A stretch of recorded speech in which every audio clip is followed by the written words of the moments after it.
Hello, welcome to BitBoy Crypto. I am your host, BitBoy. Today, we are going to be looking at something that I have seen so many people in our comment section talking about and asking about and wanting my opinion. And so, because of that, I decided today to review Sirin Labs, or the Sirin token is the token involved with the project, but we're really going to talk about the company and what it does. But before we go further and get into the review, make sure you are a member of the Bit Squad. All you got to do, click the subscribe button, hit the bell so you get notifications when we do new videos, which is pretty much every single day, or it is every single day, actually, not pretty much. We're also giving away $500 worth of Bitcoin. All you got to do is be a subscriber, like, comment on some videos. You can find that information in the exact details and the contest rules down below in the video information. Also, remember, I'm not a financial advisor, as always, so everything I say is just my personal opinion. So let's jump into Sirin Labs. Okay, so first things first, before we get into the company and what it is trying to do, let's talk about the numbers. So on CoinMarketCap.com, right now, Sirin Labs is coming in at 197. So not quite what I would consider a low cap gem, but it is barely in the top 200 right now. It's also a token, and it's built on Ethereum, making it an ERC20. Okay, so as far as price right now, it's coming in at about 16 cents per token. And as I mentioned, the token of the project is called the Sirin token. It's SRN is the symbol. It's coming in at 1,884 Satoshis. The market cap is pretty low right now at about $36 million. $36 billion, that would be quite a market cap. But it is at $36 million. Circulating supply is about 230 million Sirin tokens, and then the total supply is 575 million Sirin tokens. And if you were to look at the chart, you would see that it really hasn't been doing much lately. Over about the last 2 months, it's been very sideways actiony. It's, of course, gone up and down a little bit according to Bitcoin, but, you know, in general, it's just been stuck and hasn't really seemed to be doing much. But that's the numbers. Okay, so now let's get into what Sirin Labs is and what they're trying to do. So to understand what they're trying to do, you really have to understand this chart that I have right beside me here. So an early adopter is someone who is in before the mainstream, obviously. And this chart really works with all kinds of different technologies, whether it be VCRs, whether it be CD players, whether it be MP3 players or iPhones, smartphones, Blackberries, whatever it might be. This chart applies to every piece of technology. When a new technology comes out, people aren't using it. You have the people that very initially get into it and try it out, and they're the testers of it. And then you have what are called the early adopters, and then eventually it leads basically into mainstream. And then you have some people that are considered late adopters and things like that.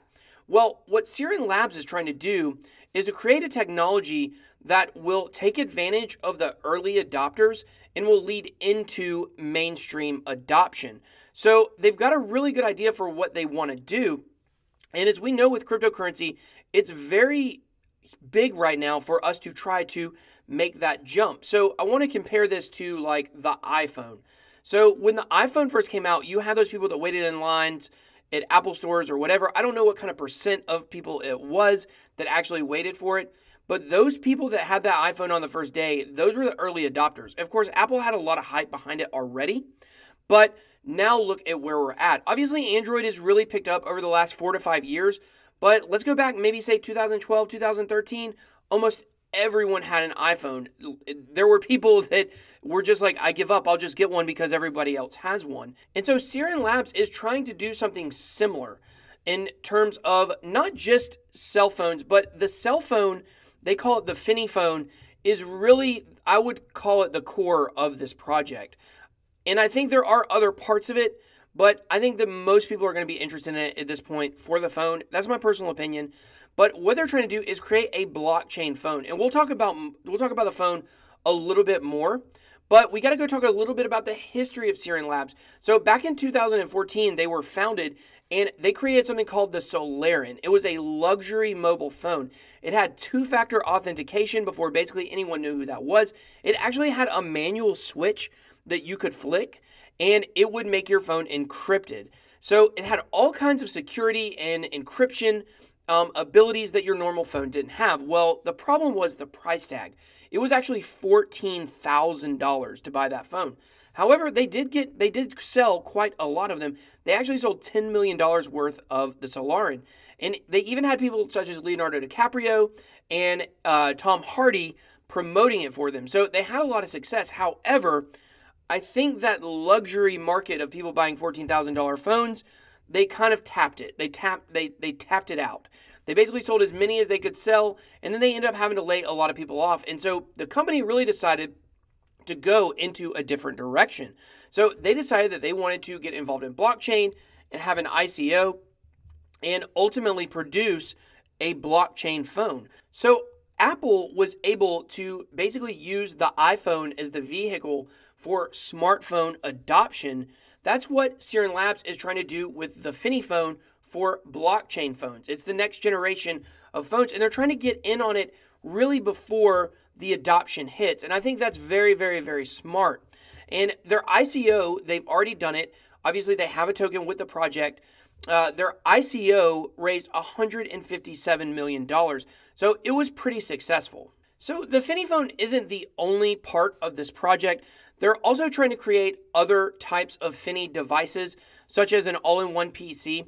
They also are working on microtransactions that you'll be able to receive via the Sirin token for your unused computer space. You can think of it, or computer power, kind of like what Golem or Sonum are trying to do. So the Finney Phone and the Finney PC both will run what is called Sirin OS. So that's their operating system.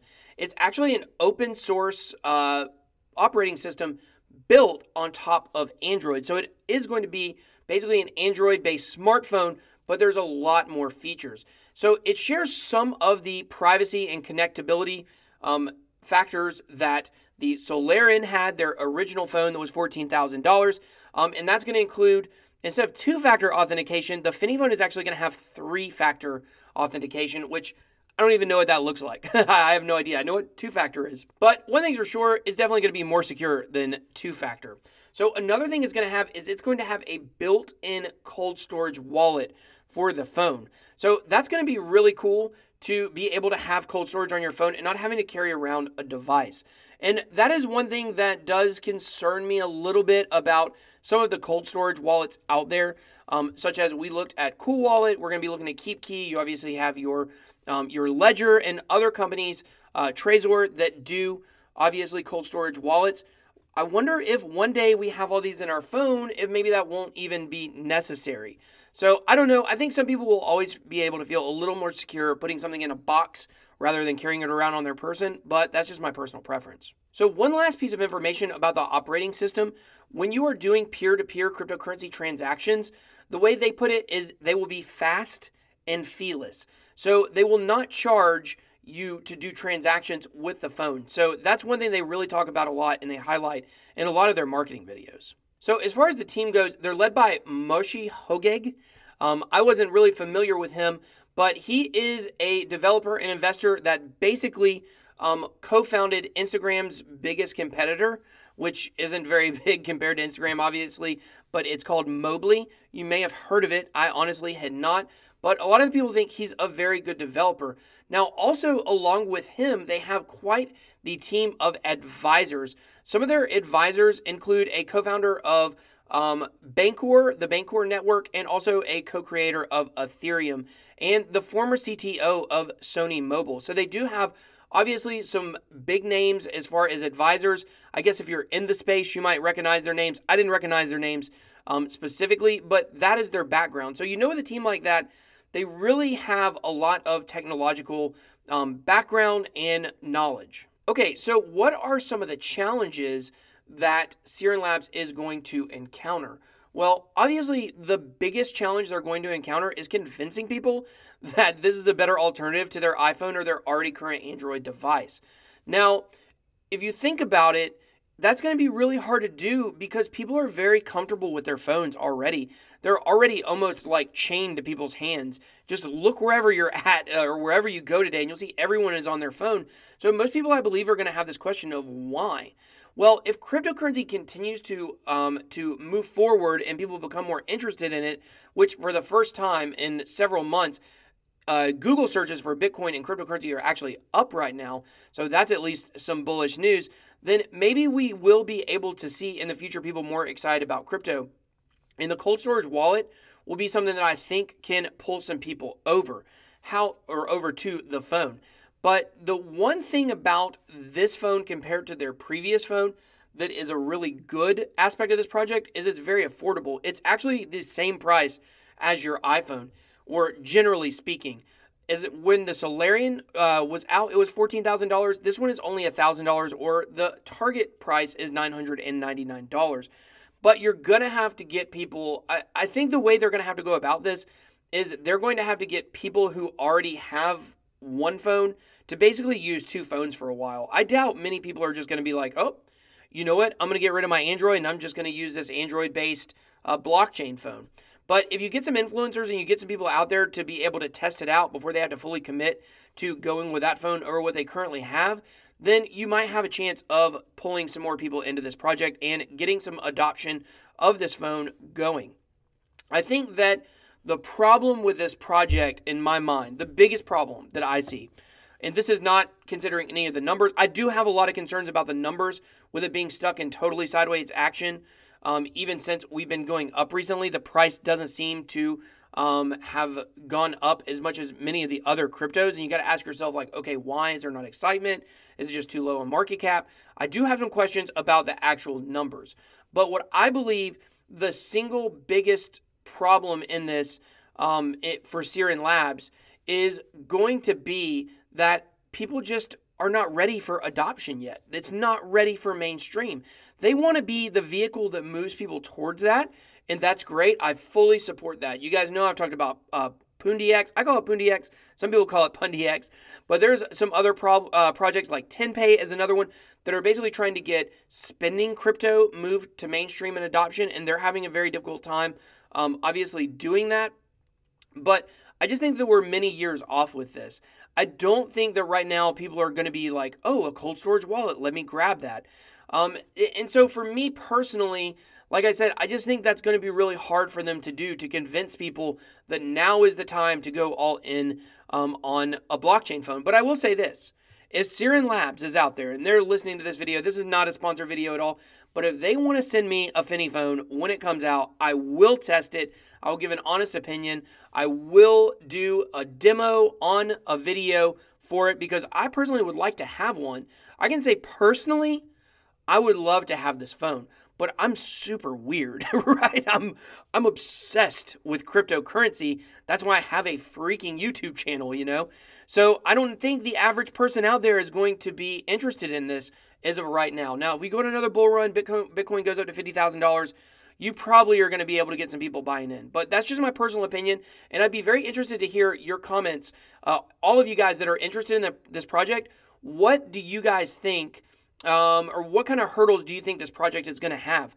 Do you believe that blockchain phones are the near future and not the distant future? Because I would go with the distant future, aka probably 3 to 4 years down the road. But if you disagree, let me know. Tell me why I'm wrong. I would love to know your thoughts and opinions on that.